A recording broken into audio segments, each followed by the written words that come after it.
Preview. आप सभी का स्वागत है महाराष्ट्र न्यूज़ टुडे में। जैसा आप जानते हैं कि ये जून का महीना चल रहा है और स्कूल्स की एडमिशन्स, स्कूल चालू होने की गड़बड़ चालू हो गई है। प्राइवेट्स जो स्कूल है, आपने शायद कल भी देखा होगा, मैंने एक इंटरव्यू किया था। प्राइवेट स्कूल्स में जो प्रॉब्लम होती है पेरेंट्स को, जो फीस स्ट्रक्चर है ये लोग का, जो डोनेशन है, वो सभी चीज़ों को लेकर पेरेंट्स काफ़ी ज़्यादा परेशान रहते हैं। बहुत सारे पेरेंट्स ऐसे हैं जिनके कॉल हमें आते हैं कि ये स्कूल हमें ज़बरदस्ती कर रहा है, वहाँ पर हमें बच्चों को आने नहीं दे रहे, रिज़ल्ट नहीं दे रहे, जब तक फ़ी पे नहीं करेंगे तब तक बच्चों का रिज़ल्ट नहीं दिया जाता है। बहुत सारे स्कूल ऐसे हैं जो बच्चे का अगर पैसे नहीं भरे फ़ीस के तो वो बच्चों को क्लास के बाहर खड़ा कर दिया जाता है। इससे बच्चों के एक जहन पे कहीं ना कहीं बहुत गहरी चोट पहुंचती है कि शायद मेरे माँ बाप गरीब है कि मुझे पैसे नहीं भरे इसलिए मैं आज क्लास के बाहर हूँ। इन्हीं सभी चीज़ों पे मैंने कल भी एक इंटरव्यू किया था। इसमें एक नया पॉइंट आया जो वंचित बहुजन आघाड़ी है। उन्होंने एक संकल्प लिया है कि जो ये ऐसे स्कूल है, प्राइवेट स्कूल, जो स्कूल फीस एक्स्ट्रा ले रहे, बहुत ज़्यादा ले रहे, ज़बरदस्ती कर रहे, उन स्कूलों पर वंचित बहुजन आघाड़ी की तरफ से बड़े आंदोलन किए जाएंगे। उनके जो स्कूल है, हो सकता है उनके लाइसेंस हम रद्द कराएंगे। ये सभी चीज़ें बोल रहे हैं वंचित बहुजन आघाड़ी का। तो वंचित बहुजन आघाड़ी के मध्य के शहर अध्यक्ष अहमद जलील साहब हमारे साथ मौजूद है। आइए उनसे जानते हैं कि इस संकल्प में उन्होंने क्या क्या कार्रवाई की और आगे इन लोग के क्या प्लान है। जी, आपका स्वागत है साहब महाराष्ट्र न्यूज़ टुडे में। जलील साहब, मेरा सवाल वही है कि आप आगे इस पे क्या कार्रवाई करेंगे और अभी आपने इस पे क्या कार्रवाई की?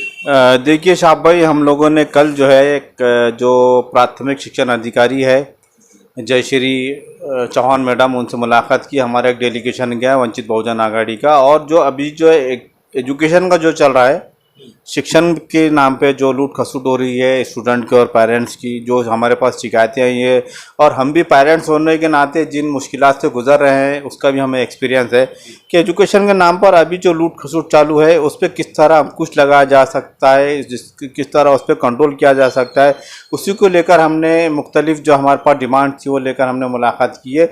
जिसमें सबसे पहले ये था कि आप जो है ट्यूशन फीस, ठीक है भाई, आप लोग स्कूल चला रहे हैं तो खर्च होता है, कुछ आपको टीचर्स को देना है, बिल्डिंग मेंटेनेंस, ये ठीक है, लेकिन इसकी कुछ ना कुछ मर्यादा होना चाहिए।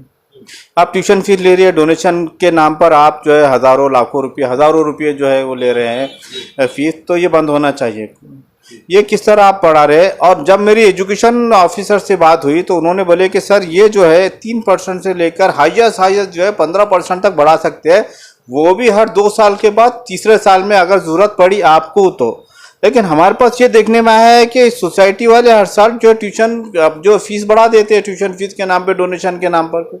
कई स्कूल्स में ऐसा है कि जो बिल्डिंग फंड के नाम पर ले रहे हैं, 5-5, 7-7 साल से ले रहे हैं, अभी तक 5-5, 7-7 जो है ईंटें भी नज़र नहीं आई कुछ। तो इससे 5-7 साल का जो पैसा है वो कहाँ गया है कुछ? आप बिल्डिंग खड़े करेंगे, उसका पैसा भी आप स्टूडेंट से लेंगे, तो ये कोई बात नहीं है। इसके अलावा हमने ये बोला है कि अगर कोई बच्चा फीस देने में नाकाम हो रहा है तो उसकी गलती नहीं है, उसकी पेरेंट्स की गलती है। आपको जो भी इन्फॉर्म करना है उसके पेरेंट्स को कीजिए। आप उसको स्कूल में सज़ा मत दीजिए, क्लास में सज़ा मत दीजिए। आप उसको जो है गेट पर मत रोकिए। आपके पास जो काम करने वाले एम्प्लॉइज़ हैं उनके ज़रिए आप बोलने मत लगाइए उनको। इससे जो है मेंटली बच्चा डिस्टर्ब होता है और उसका तालीम अधूरी छोड़ देता है, जो समाज के लिए भी बागी हो जाता है।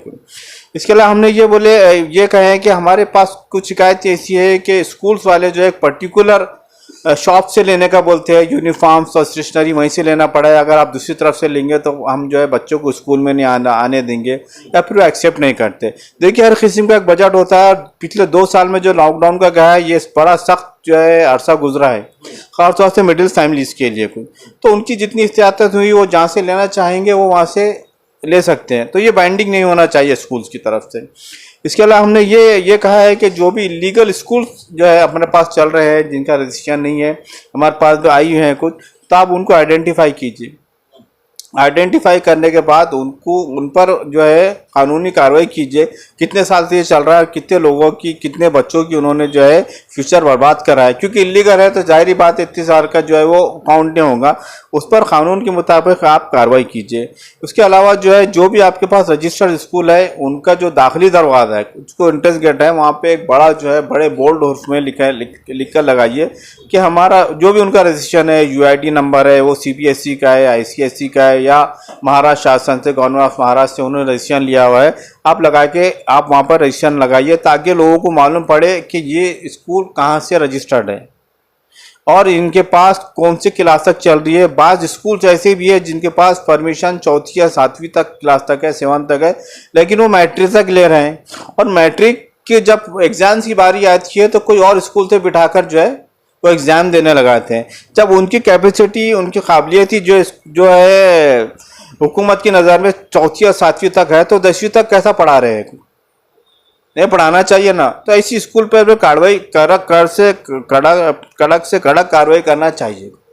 सर ये जो कार्रवाई है ये तो खैर इसके लिए पूरा एक व्यवस्था बनी हुई है ना, तो इसमें वंचित को आने की क्या जरूरत है? ये स्कूल के उस पर एक पूरा डिपार्टमेंट है जो ये चीज़ों पे नज़र रखता है, गवर्नमेंट के काफ़ी सारे अधिकारी जो इस पर नज़र रखते हैं, तो वंचित इसमें क्यों आ रही है? वंचित का इसमें क्या फ़ायदा है?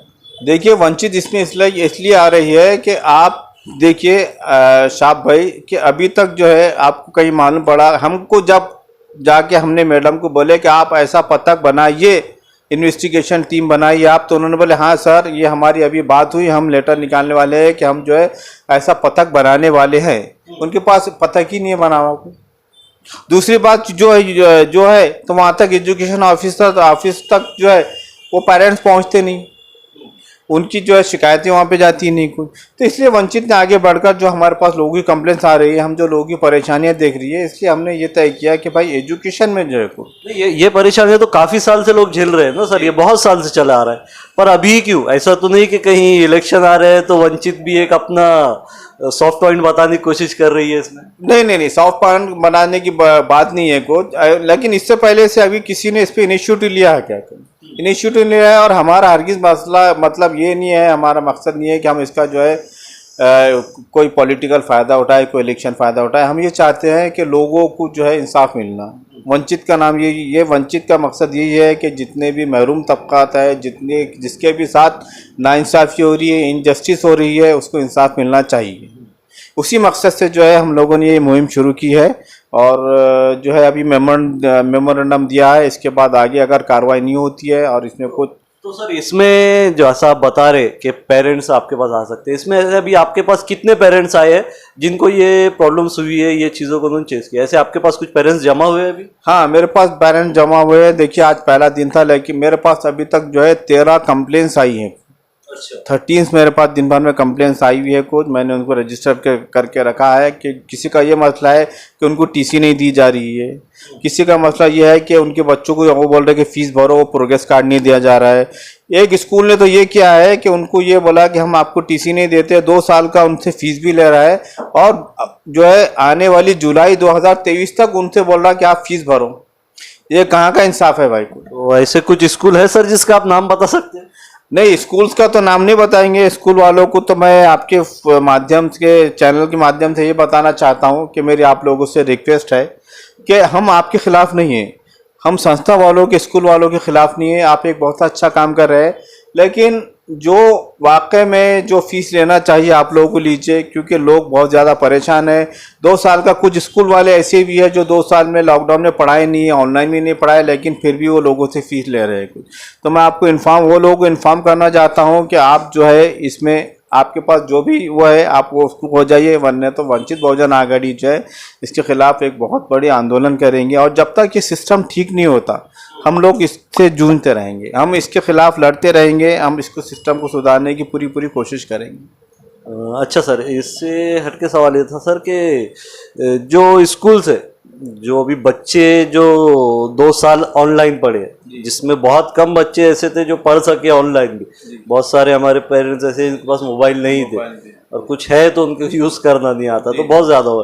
तो सर आपको क्या लगता है ये पेंडेमिक के दौर में कितने % बच्चों को नुकसान हुआ होगा?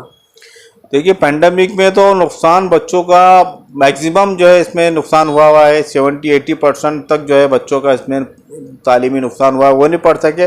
देखिए आप ऑनलाइन भी पढ़ रहे हैं तो इसके जो असरात है कुछ मोबाइल्स के आपको पता है शाह भाई को, अगर वो तालीमी तौर से अच्छा हो रहा है तो जिस्मानी तौर से बेचारा वो इफेक्टिव हो रहा है इसकी रेस की वजह से, जिस्मानी तौर पर उसको प्रॉब्लम है। लेकिन जो बात आपका जो स्कूल में जाते हैं जो माहौल होता है उसमें जो है बच्चों का जो तालीम मिलती है और जो उसका डेवलपमेंट होता है वो जिस उसको जो तालीम वो हासिल करता है वो बात ये मोबाइल में और ऑनलाइन नहीं आना। सर ये जो अपन आज बात कर रहे हैं ये चीज़ें बात करने से होगी क्या? मतलब आप जाके ऑफिसर को मिले, मैं भी इस पे काफ़ी सारी न्यूज़ किया हूँ पर किसी को असर नहीं हो रहा है सर ये चीज़ का। मतलब लोग बस जो अपना है काम वो करते जा रहे हैं। तो इस पे कुछ सख्त कार्रवाई होनी चाहिए, जैसा कि इसको एक क्रिमिनल एक्ट जैसा होता है, ऐसा कुछ इसमें बनना चाहिए कि स्कूल के खिलाफ सख्त से सख्त कार्रवाई हो। देखिए साहब अपने पास कानून सख्त से सख्त बने हुए हैं लेकिन उस पर इम्प्लीमेंट नहीं है, उसमें चोर रास्ते बहुत निकल जाते हैं, उसमें कुछ डिपार्टमेंट भी शामिल है, उसमें सब लोग शामिल है। मैं ये नहीं बोल रहा हूँ आपको कि जिला परिषद जो है वो बहुत साफ़ सुथरा है, जिला परिषद के कई ऑफिसर्स हैं जो शिक्षण संस्थाओं के साथ पार्टनर भी है, उनके साथ मिले हुए हैं कुछ, ये सब जो है मामला ऐसे चलता है कुछ। लेकिन जब तक ये अवामी तहरीक नहीं बनेगी, जब तक लोग आगे नहीं आएंगे, जब तक लोग उनकी परेशानियों से गुजर रहे हैं जब तक वो आवाज़ नहीं उठाएंगे, तो जब तक जो है लोग आपकी खामोशी का जो है आपका इस्तेसाल होते रहेगा, आपका इस्तेमाल होता रहेगा। तो मेरी लोगों से यही है कि आप जुल्म मत सहिए। आप अगर उससे मुतासिर हो रहे हैं और आपके पास एक ऑप्शन है कि इसका कानून बना हुआ है, राइट टू एजुकेशन कानून बना हुआ है, आप राइट टू एजुकेशन का स्टडी कीजिए। जिसके पेरेंट्स पढ़े लिखे हैं, जो लॉ से रिलेटेड हैं कुछ, वो आरटीआई का आप उसकी स्टडी कीजिए। आरटीआई में आप जो आपकी स्कूल है, आपकी जो संस्था चालक है, आप उनसे पूछिए कि आरटीआई जो है ये शो करता है, ये बताता है, आप तो इसके खिलाफ कर रहे हैं कुछ। औरंगाबाद में कई स्कूल्स ऐसे हैं जो जैसा कि आपने देखे हैं कुछ साल पहले अपने पास एसटीडी पीसीओ के जगह जगह होते हैं, उसी तरह स्कूल खुल गए हैं कुछ।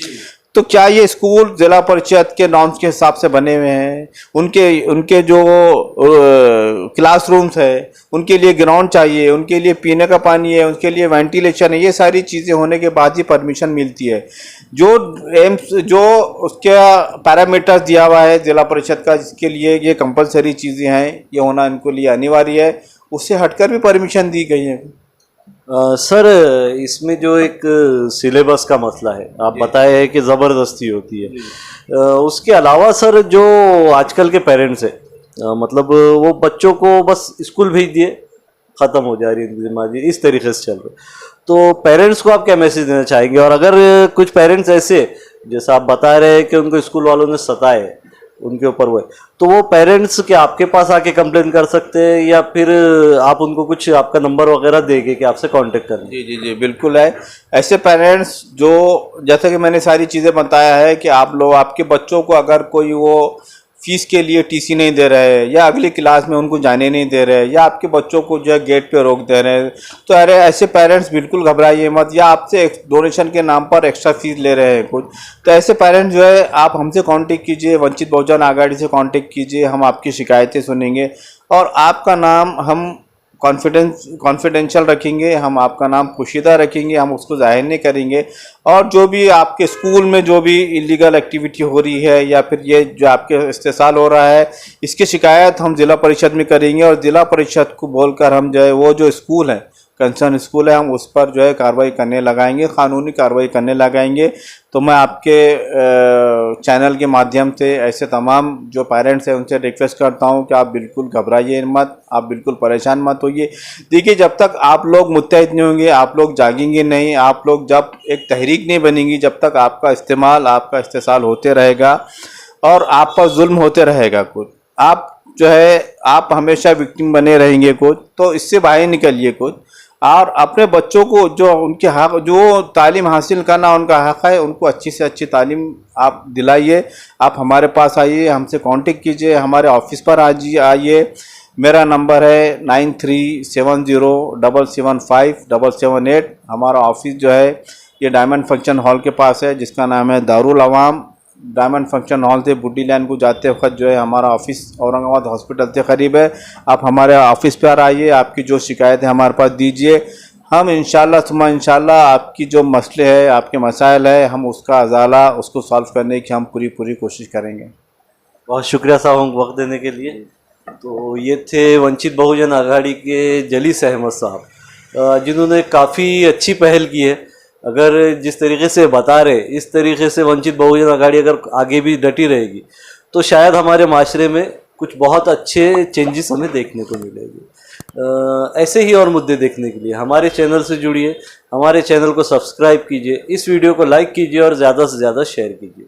मैं शहाब यासीन, महाराष्ट्र न्यूज़ टुडे, औरंगाबाद।